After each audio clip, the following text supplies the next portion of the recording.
Capítulo 4 de 1 Pedro, a morte para o pecado e a pureza de vida. Hoje vamos ler mais um capítulo da Bíblia. Que legal, né? Um capítulo por dia, conhecendo a Bíblia todinha aqui de uma maneira simples, abençoada, aí na sua casa, na hora do seu almoço, na hora que você vai dormir, de manhãzinha. É só colocar aí o celular. Se tem a Bíblia junto com o Bispo Fabrício, acompanhe aí. Se não tem, vai estar passando na tela, ou você só ouve a palavra, vai ser uma bênção aí, tá bom? Hoje, mais um capítulo 4 de 1 Pedro, né? Já coloca aqui, bom dia, boa tarde, boa noite, que hora que você está lendo? Coloca aqui, coloca se você tem gostado, se está aqui pela primeira vez, se já está aqui acompanhando há muito tempo. Vamos lá, tá uma bênção, viu? Em nome de Jesus. Diz assim o primeiro versículo. Ora, tendo Cristo sofrido na carne, armai-vos também vós do mesmo pensamento, pois aquele que sofreu na carne deixou o pecado, para que no tempo que vos resta na carne, já não vivais de acordo com as paixões dos homens, mas segundo a vontade de Deus. Porque basta o tempo decorrido para terdes executado a vontade dos gentios, tendo andado em dissoluções, concupiscência, borracheiras, orgias, bebedices e em detestáveis idolatrias. Por isso, defamando-vos, estranham que não concorrais com eles aos mesmos excessos de devassidão, os quais hão de prestar contas àquele que é competente para julgar vivos e mortos, pois para este fim foi o evangelho pregado, também a mortos, para que mesmo julgados na carne segundo os homens, vivam no Espírito segundo Deus. Olha que interessante. Ele está falando aqui para a gente refletir no sofrimento de Cristo, né? O que quer dizer isso? O que é essa reflexão do sofrimento de Cristo? Cristo, ele sofreu para que nós venhássemos a ter vida. Cristo, ele sofreu porque ele deu a vida dele no nosso lugar, né? Esse sofrimento é por amor. E ele fala aqui que assim como ele deixou de ser Deus ali para morrer por nós como sacrifício, nós temos que abandonar coisas erradas. Nós temos que abandonar aqui dissoluções. Ele fala aqui, eu estou com a minha Bíblia aqui aberta, orgias, bebedice, essas coisas. E fazendo isso, nós vamos dar bons testemunhos. Então, tudo que nós vimos o nosso Cristo, o nosso Senhor fazendo, foi por amor.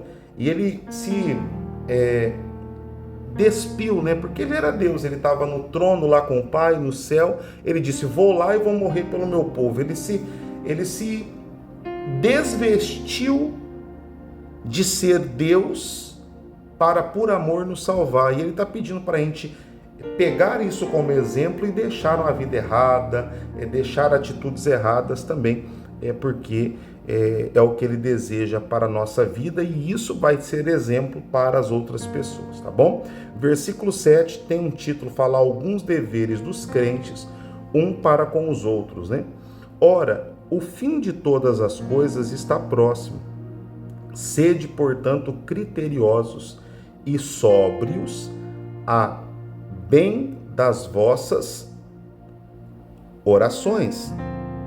Acima de tudo, porém, tende amor intenso uns para com os outros, porque o amor cobre multidão de pecados. Olha que bacana, quando a gente ama ao próximo, quando a gente perdoa, quando a gente age da maneira que a Bíblia nos orienta, é derramado a graça que os nossos pecados, eles são perdoados pelas nossas atitudes, boas atitudes, né?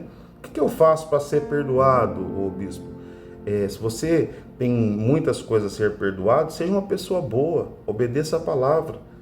Quando Jesus ver isso em nós, ele vai perdoar os nossos pecados. A fé nos ajuda a que os nossos pecados sejam perdoados. Prova disso é quando aquele paralítico desceu ali pelo teto, pelo telhado para ser curado, sendo trazido pelos seus amigos. A primeira coisa que Jesus falou para ele era que os pecados dele estavam perdoados. Então a fé, as boas atitudes, as boas ações faz com que nós venhamos ser perdoados. Então, se você precisa, bispo, eu preciso muito de perdão, pratique boas atitudes, obedeça a palavra, você vai ver que a misericórdia de Deus ela vai ser derramada sobre a tua vida, tá bom? Todos nós precisamos do perdão, né? Então vale muito a pena fazer o que é certo. Versículo 9. Sede mutuamente hospitaleiro, né? Sem murmuração. Servir uns aos outros, cada um conforme o dom que recebeu, como bons dispenseiros da multiforme graça de Deus. Isso aqui é muito forte. Cada um de nós temos um dom para servir. O jeito que você serve, talvez eu não consiga servir, mas eu vou servir do meu jeito. Cada um tem um jeito, porque ele fala aqui que nós somos dispenseiros da multiforme de Deus, né? Da multiforme graça de Deus. Deus ele tem muitas formas de agir. O que é o erro de muitas pessoas? Uma pessoa talvez ela é hospitaleira ao extremo e o outro é hospitaleiro do seu jeito mais reservado. Aí quem é hospitaleiro ao extremo quer criticar quem é hospitaleiro de uma maneira mais sutil, e quem é sutil quer criticar. Não, cada um tem a sua forma de ser, cada um tem a sua forma de ser bom, mediante a palavra. E assim, o próprio Deus, a sua graça, tem muitas formas. Quando a palavra fala multiforme, é muitas formas. A graça de Deus tem muitas formas de ser derramada. Então nós temos que fazer como diz Romanos. Nós vamos ler Romanos aqui, tá? Se você está chegando, eu já li Romanos, glória a Deus. Se você está lendo em tempo real, nós vamos ler Romanos. Romanos capítulo 14, fala sobre isso, sobre a fé de um comer legume, o outro comer carne, e cada um não julgue o outro.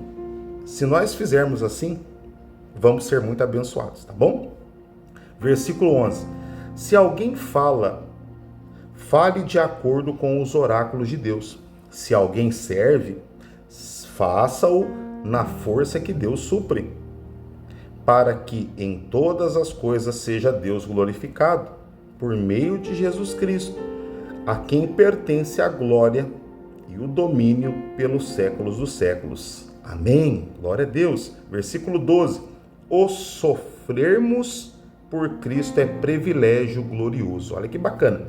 Amados, não estranheis o fogo ardente que surge no meio de vós, destinados a provar-vos, como se alguma coisa extraordinária vos estivesse acontecendo. Pelo contrário, alegrai-vos na medida em que sois co-participante dos sofrimentos de Cristo, para que também na revelação de sua glória vos alegreis, exultando. Se pelo nome de Cristo sois injuriados, bem-aventurados sois, pois que sobre vós repousa o Espírito da glória de Deus. Ele está dizendo aqui, se vocês passam por algumas lutas por causa de Cristo, somos bem-aventurados. Olha que bacana. Somos bem-aventurados porque sobre nós repousa, né, o Espírito da glória de Deus. O versículo 15. Não sofra, porém, nenhum de vós como assassino ou ladrão ou malfeitor, ou como quem se intromete em negócios de outrem. Mas se sofrer como cristão, não se envergonhe disto, antes glorifique a Deus com este nome, porque a ocasião de começar o juízo pela casa de Deus é chegada. Ora, se primeiro vem por nós, qual será o fim daqueles que não obedecem ao Evangelho de Deus? Olha que interessante, ele está falando assim, é chegado um tempo que nós vamos ser julgados, nós que estamos na casa. Se nós estamos passando por esse crivo, se nós estamos passando por esse momento, o que vai acontecer com aqueles que não servem a Deus, que não obedecem a Deus, né? É o questionamento aqui que o Pedro ele fez quando enviou essa carta aqui aos irmãos, né? Versículo 18 fala assim, ó: e se é com dificuldades que o justo é salvo, onde vai comparecer o ímpio? Sim, o pecador. Olha que forte. Isso aqui está lá também no Provérbios 11:31, essa reflexão aqui, sabe? Ele fala assim: se nós que estamos buscando a Deus, passamos muitas lutas, com muita dificuldade que nós vamos alcançar a nossa salvação, imagina o que vai acontecer com aquele que não serve a Deus, aquele que quer viver pecando. Então nós temos que nos atentar para isso, vigiarmos muito para que não sejamos pegos de surpresa, e sempre digo e repito, o nosso testemunho vai ajudar muitas pessoas a escolherem o caminho de Cristo, né? E o versículo 19, para a gente encerrar a nossa leitura de hoje e deixarmos para amanhã só o capítulo 5 aqui de 1 Pedro, fala assim, ó, versículo 19: por isso também os que sofrem segundo a vontade de Deus, encomendem a sua alma ao fiel Criador na prática do bem. Olha que bacana, praticando o bem, nós estamos encomendando a nossa alma a Cristo. Isto é maravilhoso. Que bênção, né? Que maravilha. Mais um capítulo sendo lido da palavra de Deus. Eu quero fazer uma pergunta para você, e você que está lendo até agora, eu vou saber que você chegou até agora, porque você vai responder esta pergunta aqui. Tem feito bem para você ler a palavra de Deus aqui comigo? Você sabe que é de uma maneira simples. Aqui não é um estudo, não é uma aula de teologia, não. Eu estou trazendo a palavra da maneira que eu leio, da maneira que eu medito, da maneira que eu reflito.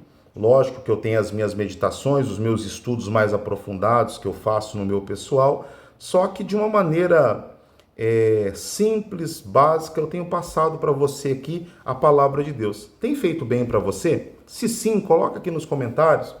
Se você tem gostado de ler a Bíblia aqui comigo, e se você tem gostado, me ajude a divulgar esta bênção, esse propósito de Deus, de levar a palavra todinha para a sua casa, para a sua família e para o seu coraçãozinho, tá bom? Eu te aguardo aqui amanhã. Não esqueça de profetizar aqui, ó. Até amanhã, bispo, porque amanhã estamos aqui lendo mais um capítulo da Bíblia juntos, amanhã com a permissão de Deus, encerrando o livro de 1 Pedro, capítulo 5, tá bom? Até amanhã. Que Deus abençoe o seu dia.